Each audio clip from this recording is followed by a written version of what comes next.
তারেক রহমানের প্রতিটি পদক্ষেপকে এখন দিল্লিতে অত্যন্ত সন্দেহের চোখে দেখা হচ্ছে।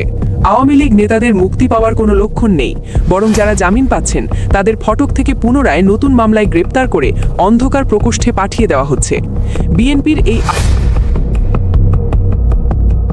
সময় মাত্র ৩০ দিন। ঘড়ির কাঁটা টিকটিক করে জানান দিচ্ছে এক ভয়াবহ পরিণতির। কূটনৈতিক শিষ্টাচারের সমস্ত দেয়াল ভেঙে চুরমার করে দিয়ে দিল্লির সাউথ ব্লক থেকে ভেসে এলো এক অভূতপূর্ব হুঁশিয়ারি। এটি কোনো সাধারণ রাজনৈতিক বক্তব্য নয়, বরং একটি সার্বভৌম রাষ্ট্রের অস্তিত্বের উপর সরাসরি আঘাত। পর্দার আড়ালে কি এমন ঘটেছিল যার জন্য ভারতের রণমূর্তি আজ এতটা ভয়ঙ্কর? কেন বলা হচ্ছে আর ১ মাসের বেশি টিকবে না এই সরকার? আজ আমরা টেনে খুলে ফেলব সেই রহস্যময় মুখোশ, উন্মোচন করব দিল্লির সেই গোপন নীল নকশা। দক্ষিণ এশিয়ার ভূ রাজনীতির দাবার বোর্ডে গত কয়েক সপ্তাহে এমন কিছু চাল চালানো হয়েছে যা সাধারণ মানুষের কল্পনারও বাইরে। বাংলাদেশের ক্ষমতার মসনদের রদবদল হওয়ার পর থেকেই দিল্লির অন্দরে চলছিল এক গভীর ষড়যন্ত্র। ভারতের শীর্ষস্থানীয় এক নেতার সাম্প্রতিক বক্তব্য বিশ্বজুড়ে তোলপাড় সৃষ্টি করেছে। তার দাবি, তারেক রহমানকে ক্ষমতায় বসানোর পেছনে ছিল দিল্লির এক নিপুণ পরিকল্পনা। কিন্তু সেই পরিকল্পনার ভিত্তি ছিল কিছু অলিখিত চুক্তি, যা আজ অসার প্রমাণিত হতে চলেছে। ভারতের জাতীয় নিরাপত্তা উপদেষ্টা অজিত ডোভাল, যাকে এই অঞ্চলের রাজনীতির অন্যতম মাস্টারমাইন্ড বলা হয়, তার সাথেই নাকি হয়েছিল সেই গোপন বোঝাপড়া। গোয়েন্দা সূত্রগুলো বলছে, তারেক রহমান যখন দেশে ফেরেন এবং জয়ের পথে পা বাড়ান, তখন ভারতের পক্ষ থেকে ৩টি কঠোর শর্ত জুড়ে দেওয়া হয়েছিল। প্রথমত, ভারতের উত্তর পূর্বাঞ্চলের স্বাধীনতাকামী গোষ্ঠীগুলো যেন কোনোভাবেই বাংলাদেশের মাটিকে নিরাপদ আশ্রয় হিসেবে ব্যবহার করতে না পারে। দ্বিতীয়ত, বাংলাদেশের রাজনীতিতে ফিরিয়ে আনতে হবে তথাকথিত ইনক্লুসিভ রাজনীতি, যার সহজ অর্থ হল আওয়ামী লীগের ওপর থেকে সমস্ত রাজনৈতিক নিষেধাজ্ঞা প্রত্যাহার করা। এবং তৃতীয়ত, সরকারে কোনোভাবেই জামায়াতে ইসলামীর মতো শক্তিগুলোর অংশগ্রহণ রাখা যাবে না। ভারত এই ৩টি শর্তের বিনিময়েই তারেক রহমানের পথ প্রশস্ত করতে রাজি হয়েছিল। কিন্তু প্রধানমন্ত্রী হওয়ার পর থেকেই শুরু হয়েছে সেই চিরচেনা ভোল বদল। দিল্লির কূটনৈতিকদের মতে এটি নিছক নীতি পরিবর্তন নয়, এটি সরাসরি একটি তাসের ঘর ভেঙে ফেলার শামিল। ভারত এখন অভিযোগ করছে, তারেক রহমান প্রধানমন্ত্রী হওয়ার পর থেকেই সেই প্রতিশ্রুতির কোনো প্রতিফলন তার কাজে দেখা যাচ্ছে না। উল্টো তিনি জামায়াতকে মন্ত্রিসভায় জায়গা দেওয়ার পরিকল্পনা করছেন এবং আইসিটি ট্রাইব্যুনালের মাধ্যমে শেখ হাসিনাকে দেশে ফিরিয়ে আনার তোড়জোড় চালাচ্ছেন। দিল্লির চোখে এটি একটি বড় ধরনের বিশ্বাসঘাতকতা।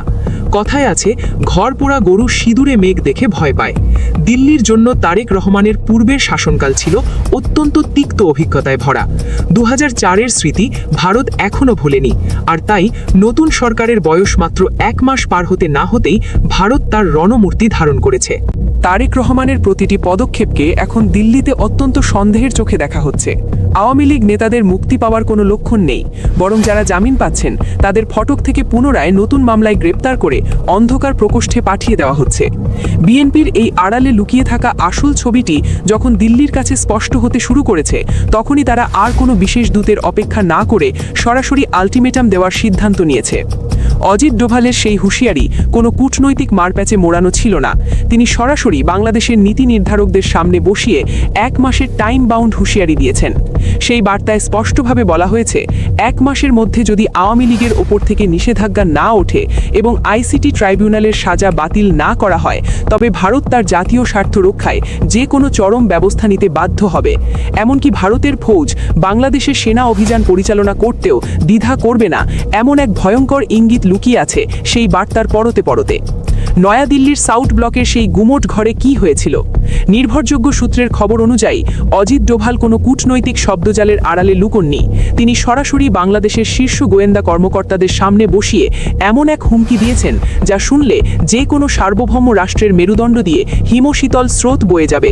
এটি কোনো অনুরোধ নয়, এটি ছিল একটি টাইম বাউন্ড ডেডলাইন। ডোভাল সাহেব সাফ জানিয়ে দিয়েছেন, আগামী ১ মাসের মধ্যে আওয়ামী লীগের ওপর থেকে সমস্ত রাজনৈতিক নিষেধাজ্ঞা তুলে নিতে হবে। বাতিল করতে হবে আইসিটি ট্রাইব্যুনালের সেই সমস্ত অধ্যাদেশ যার অধীনে শেখ হাসিনাকে দেশে ফিরিয়ে এনে বিচারের কাঠগড়ায় দাঁড় করানোর পরিকল্পনা চলছে। ভারতের স্পষ্ট বার্তা, যদি এই ১ মাসের মধ্যে কোনো কার্যকর পদক্ষেপ না নেওয়া হয়, তবে ভারত তার জাতীয় স্বার্থ রক্ষায় যে কোনো ব্যবস্থা নিতে বাধ্য হবে। আর সেই ব্যবস্থার তালিকায় যে বাংলাদেশের মাটিতে ভারতের ফৌজের পদধ্বনি এখনই নেই তা কি কেউ হলফ করে বলতে পারে? রাজনীতির এই ভয়ঙ্কর খেলা এবং দিল্লির এই নতুন নীল নকশার বাকিটুকু জানতে এখনই আমাদের channel news BD live subscribe করুন, কারণ সত্য প্রকাশে আমরাই সবার আগে। তারেক রহমানের এই ভোল বদল কি দিল্লির জন্য নতুন কিছু? ভারতের নিরাপত্তা বিশ্লেষকরা বলছেন 2004 সালের সেই বিশ্বাসঘাতকতার ইতিহাস আজ যেন আবার নতুন মোড়কে ফিরে আসছে। দিল্লি মনে করছে তারেক রহমান তার জয়ের পথ প্রশস্ত করতে ভারতের যে 3টি শর্তে একমত হয়েছিলেন, প্রধানমন্ত্রী হওয়ার পর তিনি তা একে একে ছুঁড়ে ফেলে দিচ্ছেন। একদিকে তিনি জামায়াতকে মন্ত্রিসভায় জায়গা দেওয়ার স্বপ্ন দেখাচ্ছেন, অন্যদিকে আওয়ামী লীগকে চিরতরে রাজনৈতিকভাবে নিষিদ্ধ করার পরিকল্পনা করছেন। দিল্লির কূটনীতিকদের মতে এটি ভারতের সাথে করা বড় ধরনের বিশ্বাসঘাতকতা। যেখানে কথা ছিল ইনক্লুসিভ পলিটিক্সের, সেখানে কেন আজ আওয়ামী লীগ নেতাদের ওপর আইসিটি ট্রাইব্যুনালের খড়গ বহাল রাখা হচ্ছে? দিল্লির রণমূর্তি ধারণ করার পেছনে এটাই কি সেই আসল কারণ? বিএনপি এখন যেন ফাটা বাঁশের চিপায়। একদিকে ভারতের সাথে করা সেই অলিখিত চুক্তির দায়বদ্ধতা, অন্যদিকে দেশের মানুষের আবেগ। কিন্তু এই পরিস্থিতির সুযোগ নিয়ে কি আমেরিকা তার নিজের স্বার্থ হাসিল করতে চাইছে? আমেরিকার দালালি করার জন্য কি বাংলাদেশকে অনন্তকালের জন্য প্রস্তুত করা হচ্ছে? দিল্লির সাউথ ব্লক এখন এই প্রশ্নগুলোকেই বড় করে দেখছে। ভারত আজ স্পষ্ট মনে করিয়ে দিচ্ছে 1971 সালে আমেরিকার সমস্ত হুমকি উড়িয়ে দিয়ে ভারতের ফৌজ বাংলাদেশকে স্বাধীন করেছিল। আজ যদি ভারতের উত্তর পূর্বাঞ্চলে অস্থিরতা তৈরি হয় এবং বাংলাদেশে পাকিস্তান ঘেঁষা কোনো মৌলবাদী শক্তির উত্থান ঘটে, তবে ভারত আবারও উপযুক্ত ব্যবস্থা নিতে দ্বিতীয়বার ভাববে না। দিল্লির এই চরম বার্তা কি ঢাকাকে সঠিক পথে ফিরিয়ে আনবে, নাকি এই সংঘাত বাংলাদেশকে এক ভয়াবহ অগ্নিকুণ্ডের দিকে ঠেলে দেবে? রাজনীতির এই গুমোট অন্ধকারে হঠাৎ এক অদ্ভুত আলোড়ন। স্বৈরাচারের বিশ্বস্ত সহযোগী ইনু, মেনেন কিংবা বিতর্কিত কালামানিকের আচমকা জামিন পাওয়া কি শুধুই আদালতের স্বাধীন বিচার, নাকি এর পেছনে লুকিয়ে আছে দিল্লির সেই নীল নকশা? বিষয়টি কি আসলেই এতটা সরল? অনুসন্ধানী চোখ বলছে না। বিএনপি এখন আটকে গেছে এক ভয়াবহ ফাটা বাঁশের চিপায়। একদিকে রাজপথের তীব্র জনরোষ, অন্যদিকে দিল্লির সাথে করা সেই গোপন অলিখিত চুক্তি। এই জামিনগুলো আসলে সেই চুক্তিরই প্রথম কিস্তি। ভারতকে দেওয়া ওয়াদা পূরণ করতে গিয়েই আজ পর্দার আড়ালে এক এক করে মুক্ত করে দেওয়া হচ্ছে জুলাই গণহত্যার মূল কুশীলবদের।